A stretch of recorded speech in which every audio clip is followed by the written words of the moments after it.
And this is Tracy. I'm Dakota. We want to welcome you to our second ever episode of Haunted Tea Podcast. Our first episode last week about demons was pretty dark. So this week we're going to lighten it up a little bit and dive more into cryptid territory. This disclaimer out here, right here and now, we have had every technological challenge that you could ever imagine with recording this episode. So it's not going to be as good of quality as episode 1 was. We hope to fix that. We still had a lot of fun making this episode, and I hope you guys continue to enjoy it, even though the sound quality may be a little bit off. Our guest Dakota's here with us for this episode, and before we get into his experience, we're going to talk a little bit about what this episode is going to be about. So I'm a native Floridian, born and raised there, lived there my entire life up until last year. And I went to a high school of the arts. I was a writing major. So 1 year in high school, I was on the journalism team. And around Halloween, I thought it would be fun to do an article on haunted places in Jacksonville. So me and my dad and my friends would all go out and investigate these supposedly haunted places, and we were armed with literally just a disposable camera and a flashlight. So we spent a lot of time breaking and entering into these dilapidated, crumbling old buildings and cemeteries and things like that. But one thing that we never did was venture into forests or marshlands or wetlands or swamps looking for cryptids. We were more like urban ghost hunters. So I never really got like the opportunity to go out seeking any of these cool cryptids that I had read about, especially not Bigfoot's big stinky cousin, the skunk ape. Now, see, that's fascinating to me because when I've heard stories about Bigfoot, I never knew what to think about him or her. You never know. And I definitely never heard much about the skunk ape. So the Florida skunk ape is super close to my heart because I had my own encounter back in 2009, and everyone that I had told at the time said that it was crazy, and it obviously still there. But we'll go more into that later. I'm going to go out on a limb and say that if you're listening to this podcast right now, I'm pretty sure you know who the hell Bigfoot is. He's literally one of the most iconic cryptids in the world. He's this large bipedal mammal, typically said to be between 5 to more than 10 feet tall, covered in hair. Bigfoot himself has thousands of legends and lore surrounding him from all over the globe, over thousands of years of oral and written history, including such lore that the nests that they build out of sticks are actually portals to other dimensions. Hmm. There's a ton of debate regarding whether Bigfoot or Sasquatch and his various cousins around the world, such as Australia's Yowie or the Chinese Heron and the orang pendek of Indonesia, are real or mystical creatures. Some of that debate stems from claims that bodies have never been discovered, DNA's never been reported, one's never been captured, pictures and videos are always being accused of being fake, etc., etc., etc. We do have solid answers for all of that, which we'll get to more in a bit, but the fact remains Bigfoot and his brood are the most famous cryptids worldwide, with just about every culture having some type of belief in his existence going back more than 4,000 years. That's a long time. Bigfoot's cousin, the skunk ape, is not as widely known. Most reports cite that he stands approximately 5 to 7 feet tall, notably smaller than his traditional cousins, and he likely weighs between 4 to 500 pounds. He's said to have shaggy, reddish to dark brown hair, and his name comes from the smell that's usually reported with his appearance. A smell described as this lovely mix between wet dog, skunk, and rotting eggs. While the skunk ape hasn't really been talked about publicly until fairly recently, he was known for centuries by Florida's indigenous Seminoles as the Esti Kapaki, or tall man, and legend says that he is a carnivore and in some cases cannibalistic. As far as Bigfoot history is concerned, he has likely been around for as long as his larger, more talked about cousin has. He has also been dubbed the stink ape, the Mayaka ape, and the Mayaka skunk ape. Although sightings have been reported all over the southeastern United States, as far up as North Carolina and as far west as Arkansas, the majority of reports have come from Florida. Hmm. Well, I'm thinking our listeners might be wondering how far in the past Bigfoot's little cousin has been around. That info will probably never be known for sure, but the earliest published report of a skunk ape sighting in Florida was as early as 1942. A man in Sewanee County between Tallahassee and Jacksonville stated that, and I quote, a hairy ape-like creature hitched a ride on the running board of his car for nearly half a mile before jumping off and racing into the woods. Then in 1957, three hunters out in Big Cypress National Preserve claimed that a gigantic smelly ape invaded their camp in the Everglades. In the 60s, a large number of sightings began to crop up around Central Florida, specifically in and around Alachua and Marion counties. And it was in the 60s when the actual term skunk ape was coined, just in case y'all didn't know that. A report from 63 involved a family encountering a large, hairy, ape-like creature around their rural home. They said at one point it even approached a window to peer inside their house at night. Talk about scary. Sightings and encounters really increased in the 70s, though, when residential construction throughout Florida started encroaching on their habitat. And like most large creatures in Florida at the time, it's thought that they were driven further into the Everglades. And this right here, that brings to my mind's eye a vision of the swamp monster in that movie from 1982 called Swamp Thing. Do y'all remember that one? Yep. Risa, you mentioned Bigfoot's cousin earlier. I mean, think about it. You've got a big, hairy skunk ape being pushed out to live in the Everglades. I see him standing up in the swamp with moss draped over him, and they call him or them rougarous over in Louisiana. Those Cajuns have different titles for their Bigfoots, I guess, or their skunk apes. Anyway, during that time, humans moving in and taking over, right around 1973, American cryptozoologist Lauren Coleman suggested the skunk ape be added to the extinct genus Dryopithecus. Boy, that just rolls right off the tongue, doesn't it? This was also around the time that two Palm Beach County Sheriff's deputies named Marvin Lewis and Emmy Milner reported that an ape-like creature stalked them through a grove before they shot at it. Marvin shot, it grunted, and disappeared quickly into the swamp. Then on January 9th of 74, just after midnight, a man named Richard Lee Smith slammed his car into something near the intersection of US 27 and Hollywood Boulevard, right on the edge of the Everglades and Pembroke Pines.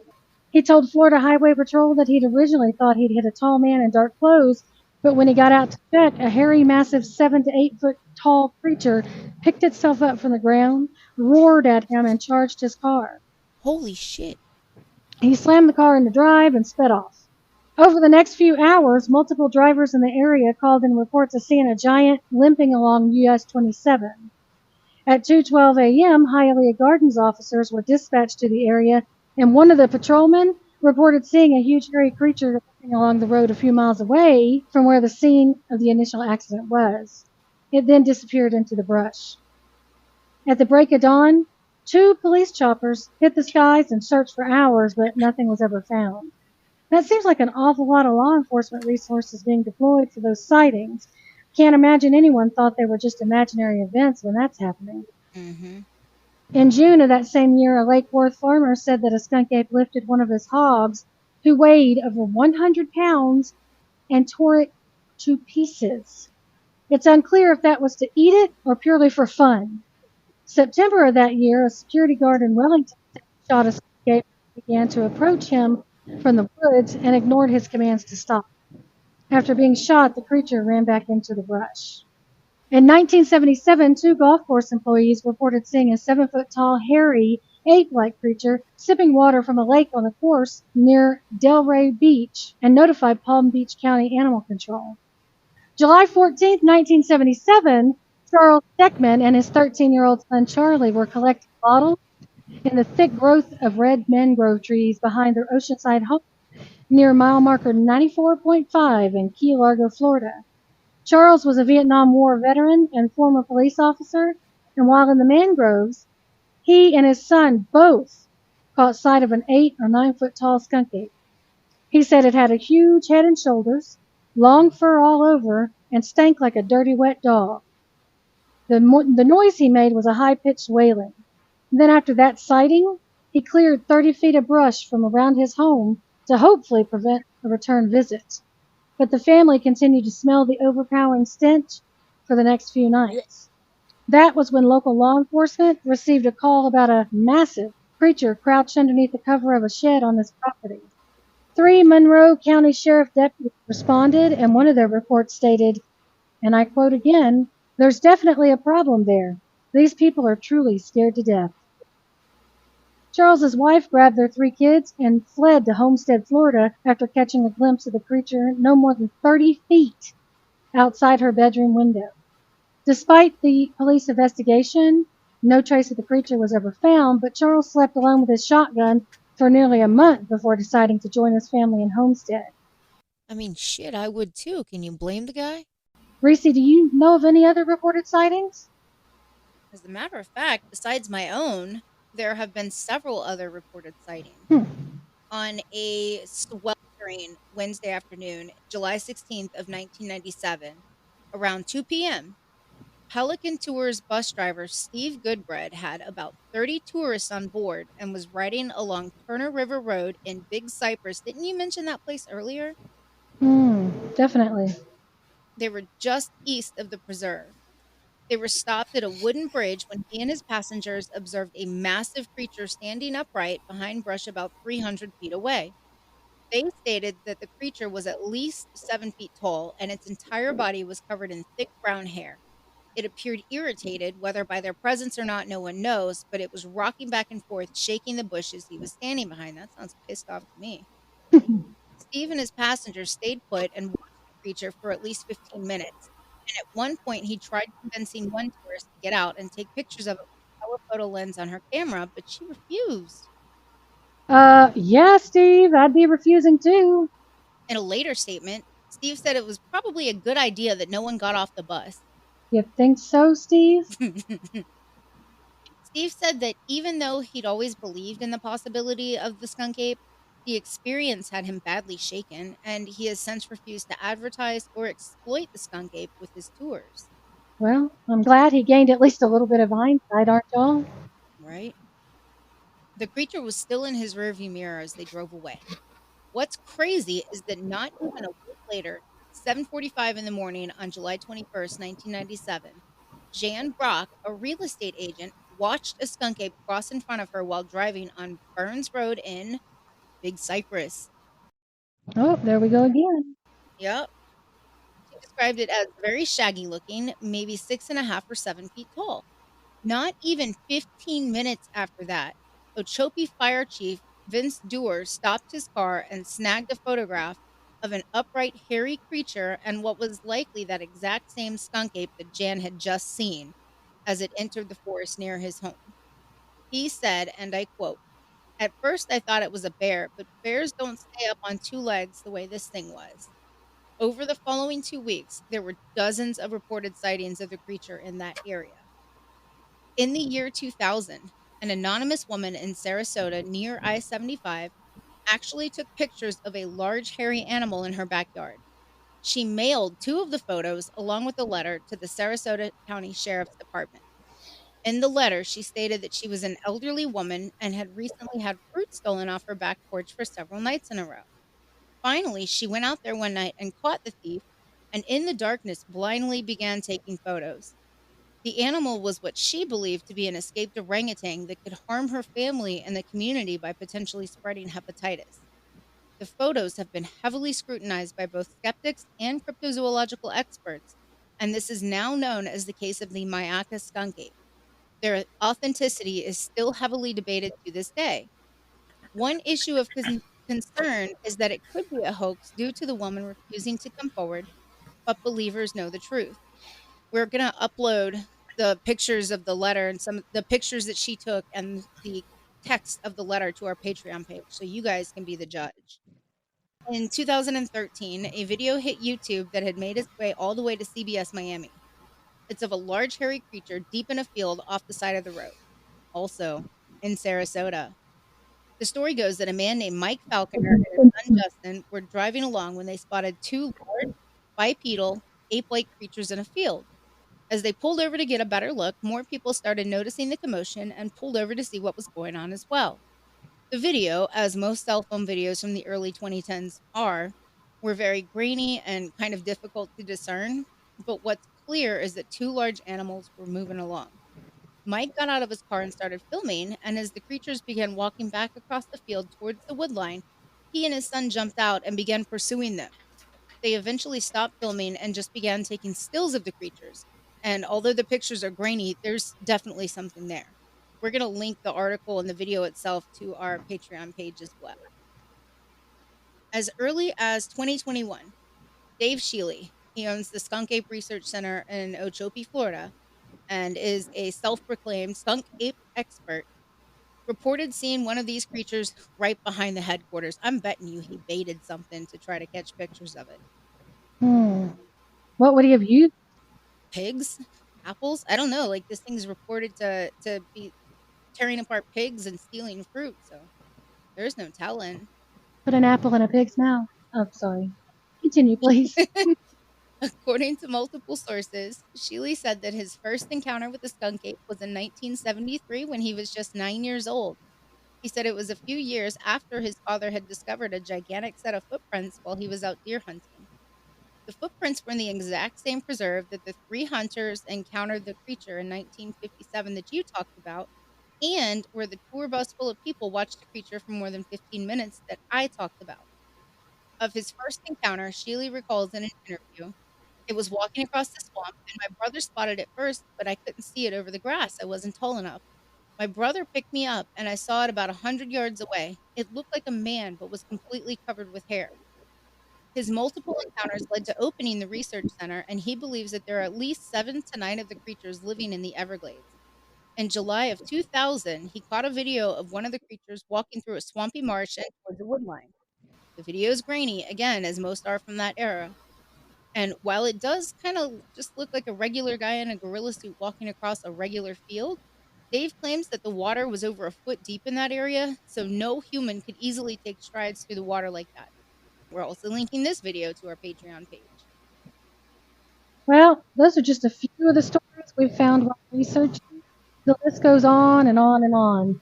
Obviously, there's always a few crazies out of the bunch, and people being people, there's always going to be fakes and bullshitters and folks out there trying to trick people to make a quick buck.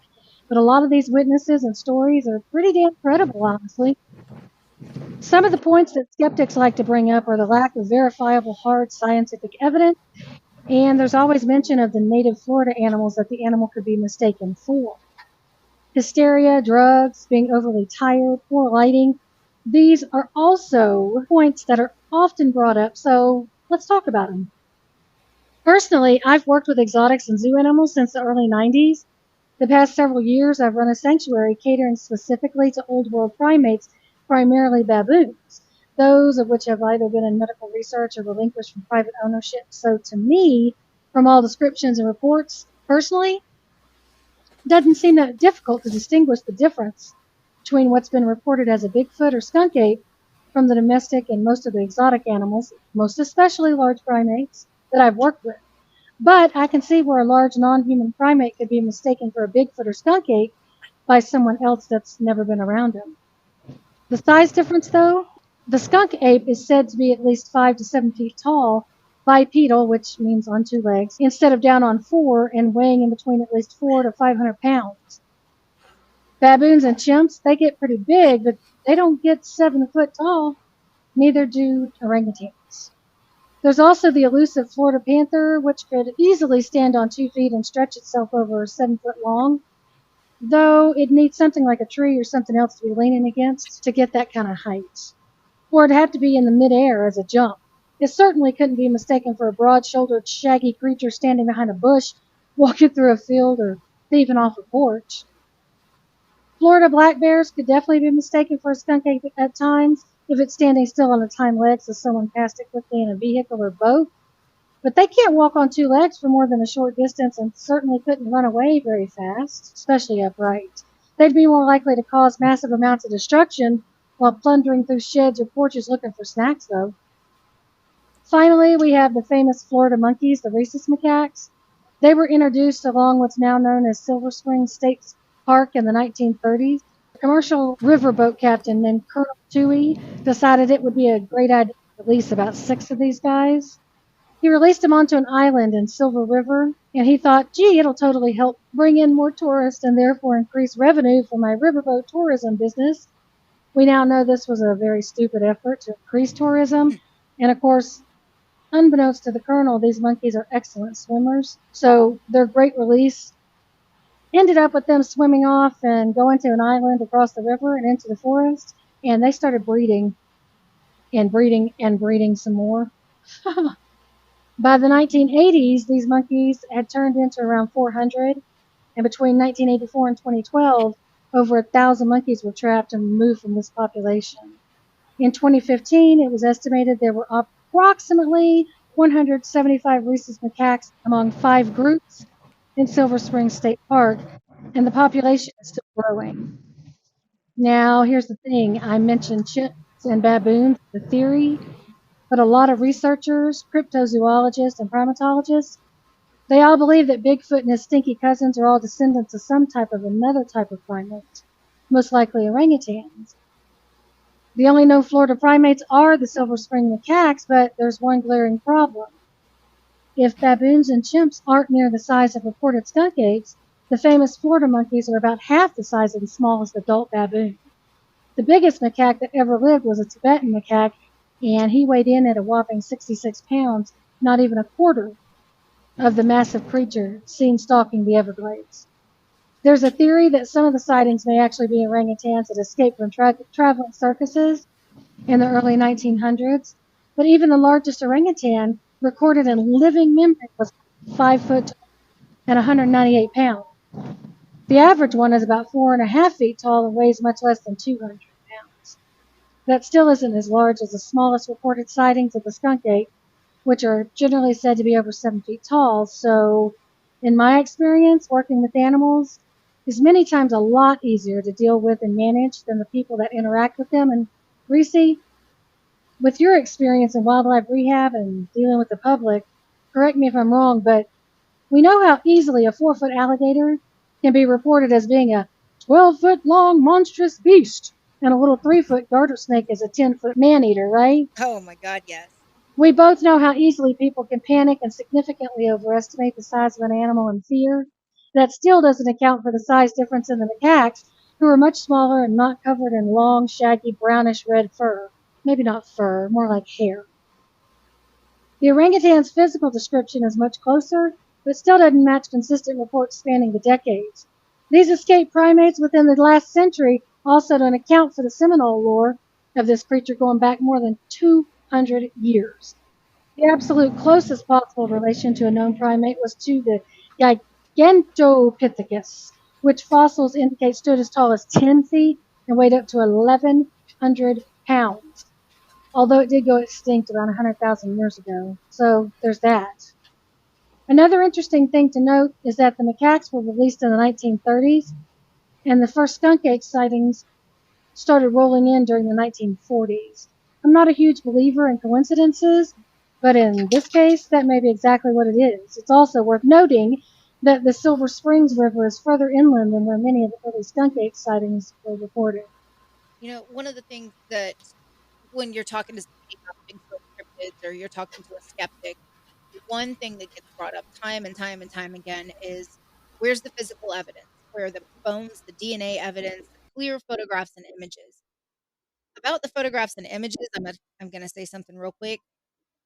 Having worked with animals, and I know both of you have also worked with animals, you can take 400 pictures of a dog and get one good one. Right, and they're all blurry. Yeah, so, I mean, that in itself, you get one good picture out of 1,000 in a shoot, so what do people expect for him to sit still and smile and say cheese so that they can get a good picture to prove he exists? No. Right, and especially back then with your Polaroid cameras. Right, right. I mean, most of this evidence was not from 2022, 2023. This was from the 90s, or before. Mm-hmm. There's literally hundreds of footprint casts recorded and cataloged over the years. And I do admit that there have been so many jackasses out there faking it that nothing can be taken for granted as being legitimate. However, the sheer number of prints out there that can't be explained, it's a very high unlikelihood that they've all been fake. Well, yeah, I mean, it seems unlikely that they're all fakes. It doesn't seem right. It would be like a massive conspiracy. Right? There's this guy, his name is T.L. Riggs. He's this qualified animal tracker. He went looking for the skunk ape specifically and located several hair samples on a broken tree branch. They were sent to Trinity University, it's in Texas, and were determined via DNA analysis that the hairs were not from a dog, cat, skunk, bear, chimpanzee, gorilla, human, or from any type of costume.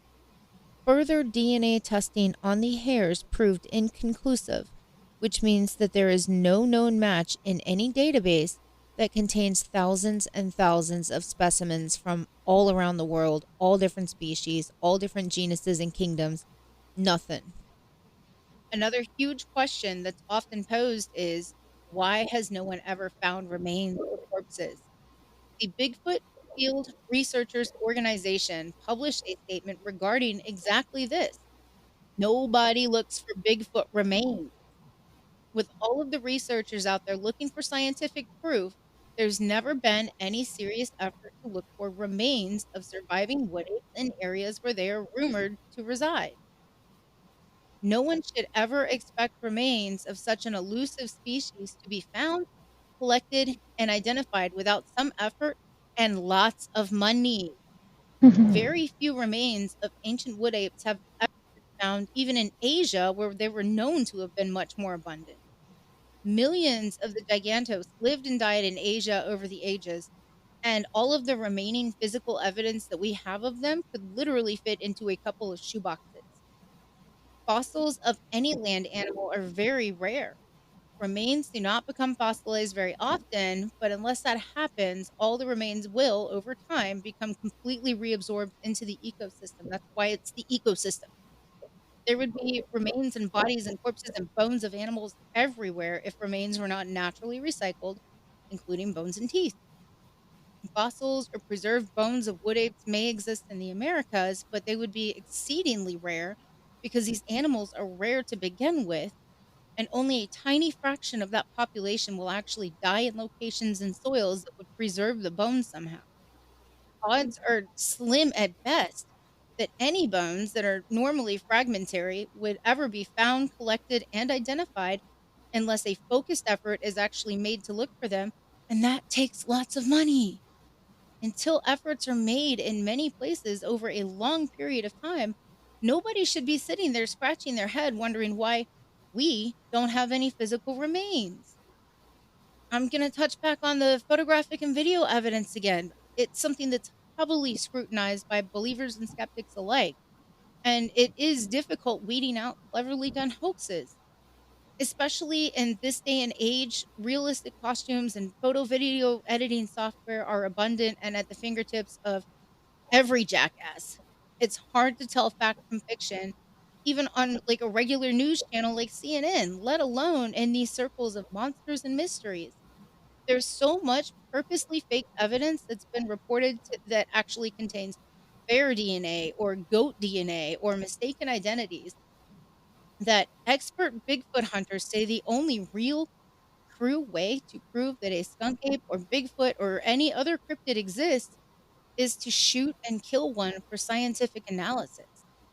Until that happens, Florida's adopted the skunk ape as their unofficial wilderness and rural culture mascot. So you're welcome to take a drive down some backwood highways and stop at any one of the plethora of roadside businesses and attractions that features the southern beast. So with all that being said, Dakota, I know you've got some stories on this kid. I I gotta know what's going on with it. Spill your tea. My experience, I've had a handful of different experiences. Maybe three of the times could have been with the same individual being, I guess you could say. I lived in the Ocala National Forest, not too far from the Silver River. It wasn't uncommon for us to have the Reese's macaque monkeys all over our property. So we were pretty used to seeing primates. So my parents, we lived in the woods not too far from a lake called Crystal Lake or Clear Lake, depending on who you asked. Not that the water was clear at all. It looked like a mixture of diarrhea and chocolate milk. Oh god. and it smelled the same as well. Oh. Yeah, welcome to Ocala. Well, anyway, so it wasn't uncommon for my parents to throw big bonfires for our friends and family to come and enjoy, and they would last up to like 3 a.m. occasionally. One particular day, the entire family, we were enjoying ourselves. My dad's friend wanted to head out. He had to work the next day, so my dad asked my friend Tyler and I to walk him to the his car. He drove a little BMW, and so he didn't want to park in our like down our road because it was sugar sand. So he parked about, I want to say, a half a mile down the road in a more hard, like a limestone compacted area. So we walked him down. Mind you, it was about midnight and it was completely pitch black. We didn't have like the telephone poles with the street lights on our road at all. We started to smell something that was probably a mixture of gray fox, skunk, and sulfur. And yeah, and that's when we started hearing like a low, like almost like someone was trying to whisper, like a whoop in noise, like almost like if you've ever like worked with orangutans, they whoop sometimes if it, for different reasons. For people that don't know or haven't worked with orangutans, I'm gonna need you to make the whoop, please. Yeah, I'll try my best. They go like a whoop whoop, Mhm. and it's very similar to that. Anywho, so we heard a couple of those whoops, and that's when my friend Tyler freaked the hell out and bolted, like head straight back to the house. Oh no. He just left you there. He did. He left me and my dad's friend there. My dad's friend then looks over and goes, "Dakota, get in the car."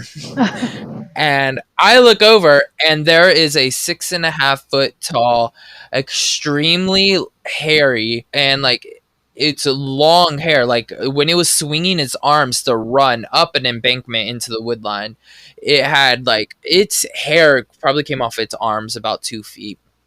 Very much like an orangutan, how their hair is like goes off their arms, Right. and it was almost the same color as orangutan as well, maybe a little bit darker. It was like a reddish brown. So at first he had thought it was a bear, but I immediately noticed that it didn't have ears on the top of his head like bears. He had ears, very humanoid ears on the side of his head. They were very large ears, almost like if you've seen an elderly person who had gauges and took the gauges out, and they have like these really saggy, like old people boob ears. I feel attacked.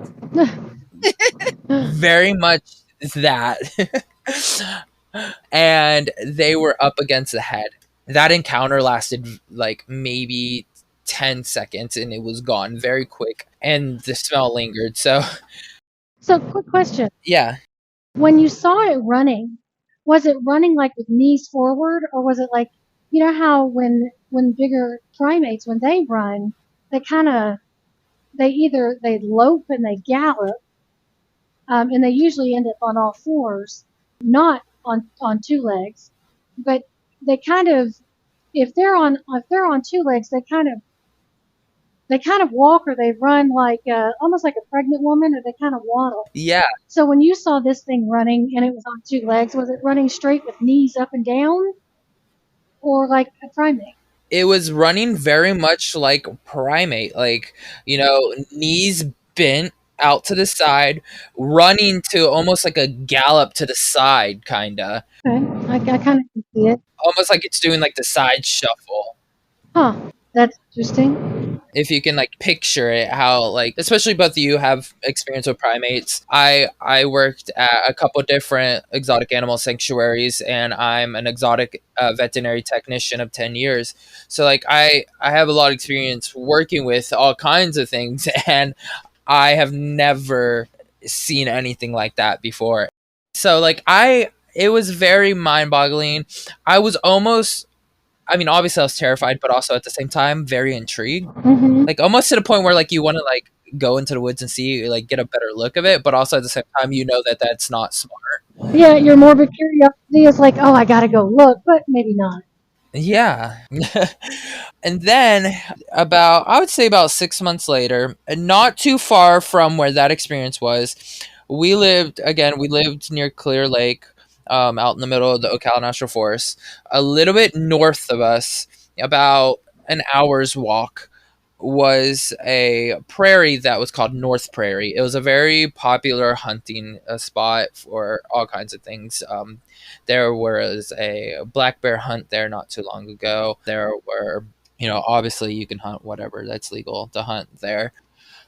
Anywho, so my dad took my friend that had the first experience with us. His name was Tyler. Took Tyler, me, my little sister, and there was another person with us, but I can't remember who. And it took us for a hike. We went down this one trail that was not too far from Forest Service Road 79C, if you can remember that.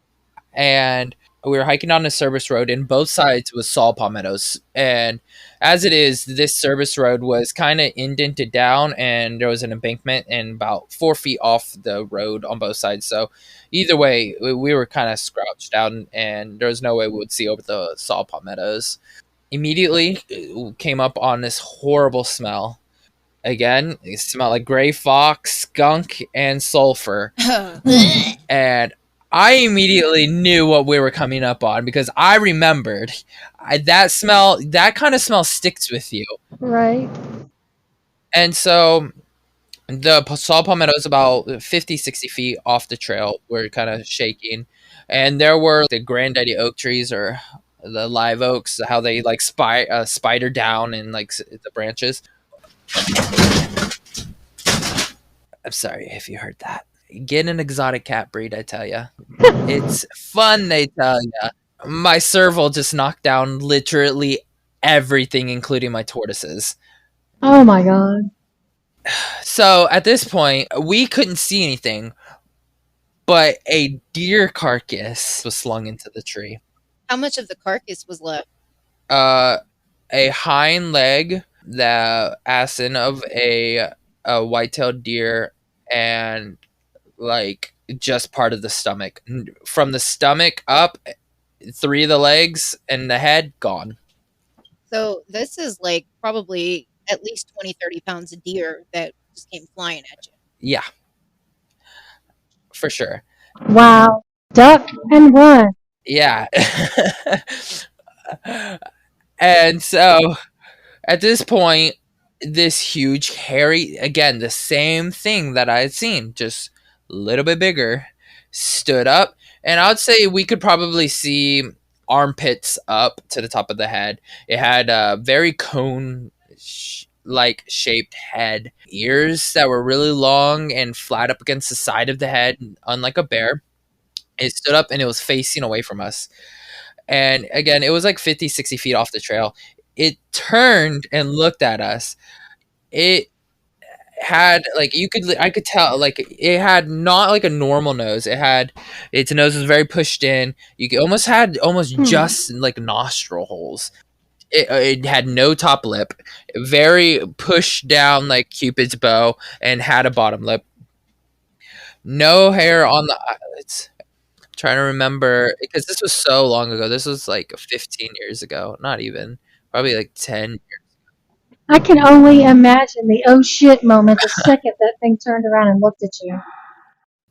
Yeah, no. My dad was very intrigued. He was like, of course my dad thinks he's Dr. Doolittle and he can become friends with anything. Uh And huh. like he was like, someone hand me a granola bar. I want to give it a granola bar. And he turned around and we're all already gone. We're gone. And Right. he explained when he realized we were gone, like we had left him. Hell nah. uh, he could tell, like that's when she started moving away. Like she ducked back down, and she pulled, like he couldn't tell that there was something with her, but there was something moving around the bushes, and you could tell she was just standing still, examining, like watching what the heck we were doing. But something was with her moving around, and she grabbed something and pulled it up, and it was a arm, almost identical to hers, but tiny. Oh, wow. So my dad thinks she had a baby with her. Like the movement in the bushes, I wonder if that was them eating the other portion of the deer. Could have been. She didn't seem territorial. She didn't seem aggressive. She didn't seem like she was worried about us at all. Of course, like she was probably what, 500 pounds. There's no way that she was terrified of us. I wonder how much that would have changed if you tried to approach her and her possible baby, though. I'm sure we would have been ripped apart like that deer. So that was that counter. It lasted probably 5 minutes of just that being staring straight at us, and again the smell, and it was almost like okay, where's the cameras, because there's no way this is real, because I don't want to say I'm a non-believer, but also I don't want to say I'm a believer, because I'm huge into like science, and I work with so many crazy cool animals. I know that there's always something out there. There's always an explanation for something. Again, there was numerous sanctuaries in the area. Forest Animal Rescue by Peace River Ranch.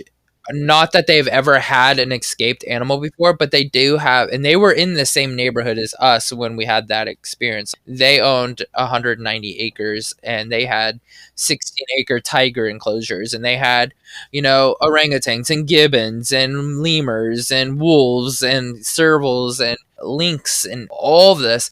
So the only thing during that time that was going through my head is, okay, one of Kurt's orangutans got out, one of Kurt's whatever got out. So at the time, I guess I wouldn't have said that my mind immediately went to Sasquatch or, swamp ape by any means. It wasn't until maybe a year or two later that I was watching a Darkness Prevails video on YouTube, and he was talking about swamp ape. I was like, holy shit. That's when your gut got you and you thought, hmm. Yeah, that's when my heart fell out my butthole.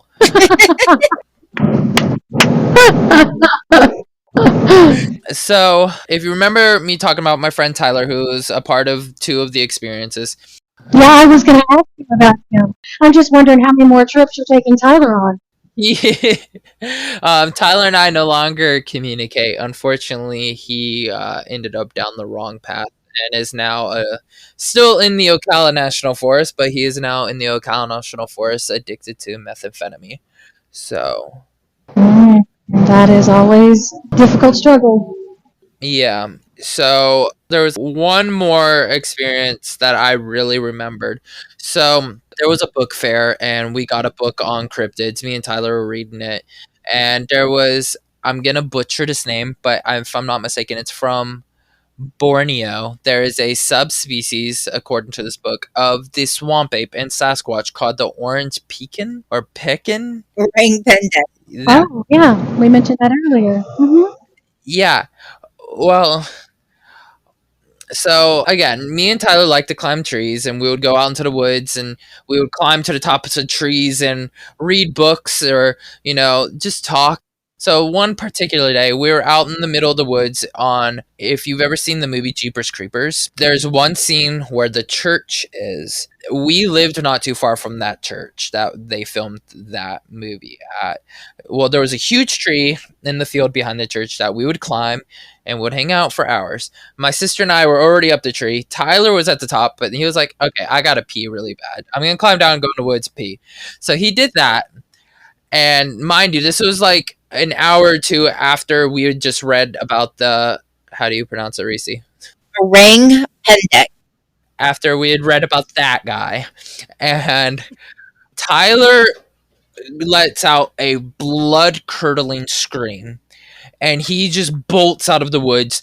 And he's a short kid. He's like, at 14, he was only maybe 5 foot. And he jumped I swear, like 10 to 15 feet in the air, grabbed the branch, swung himself up, climbed to the top of the tree in 5 seconds, and he just lets out this huge breath and goes, "The orange pecker almost got me." He was like, "The orange pecker almost got me. I seen him clear as day, Dakota. He tried to grab me. He had ears on the side of his head. He looked like a gigantic version of an orangutan. He had long eyelashes. I seen his teeth. He had very humanoid teeth. They were just about 3 times the size of human teeth. Like I remember the smell." And he was like, he was peeing, and out of like the giant ragweed, these giant arms come for him, and he just hauls ass. The smell wasn't from the animal, it was from Tyler shitting himself when he ran. He actually pissed himself. Well, if he pissed himself, I'm pretty sure he believed it. But it was definitely, I didn't see that one. My sister didn't see it, but obviously from our previous encounters, we definitely believed him. There's definitely something out there. I don't know, maybe there's a new subspecies of primate that is not discovered yet, or it is discovered and we just don't know nothing about it yet. I'm not sure. Yeah. It's weird because so in 2009, I was breaking up with my husband number 1, and I was dating husband number 2, and I was in like this weird space where I was kind of going back and forth between St. Augustine and Sebring. And from where I lived in St. Augustine to where my ex lived in Sebring, it was literally like 4 turns, but like 200 and something miles. And it was down 95, west on I-4, and then south on 27. So I was coming back late one night. I had to go to work the next day. So I was leaving my ex's, well, husband number 2's. And I was coming back. And Tracy, I don't know if you're familiar with I-4 and 95 and everything, but back then when I-4 turned into I-95, there was like this 3-mile off ramp. Like it was really weird. So if you're going to go north on 95, like you stay in the right lane and it takes you 3 miles around to where you finally do this huge loop to get north on 95. And it was like 2 o'clock in the morning. I didn't have a cell phone. So I'm driving back and I'm literally like the only car on the road. And the westbound traffic on I-4, there was this whole, how they've got the medians that have like the trees, so you can't even see the other traffic that's coming towards you because they've got like that, I don't know, 30-foot patch of trees or whatever. Right. So it was like a 3-lane highway, and I had made the turn to get off onto 95, so I'm like going around this big loop, and from my right hand side, about 300 feet away or so, I see this tall creature, and he just lopes across all 3 lanes, and it was these big strides. Like he probably hit the ground maybe 6 times. And I'm thinking back to what you had said about how your guy moved more like a primate. This guy, and I admit I was on Percocet at the time, and that was what people always used to say, like, you just saw a bear, blah blah blah. But it was this upright thing. It was huge, and it just like boop boop boop boop boop, and was gone across the lanes of traffic. Wow. But it moved like a person. It didn't move like a primate. It didn't have like that weird loping sideways. And now I've been trying to think back and think like, did he move like that? Like, or were the knees up? I don't remember. It's been like 14 years at this point, but Right. it's so weird.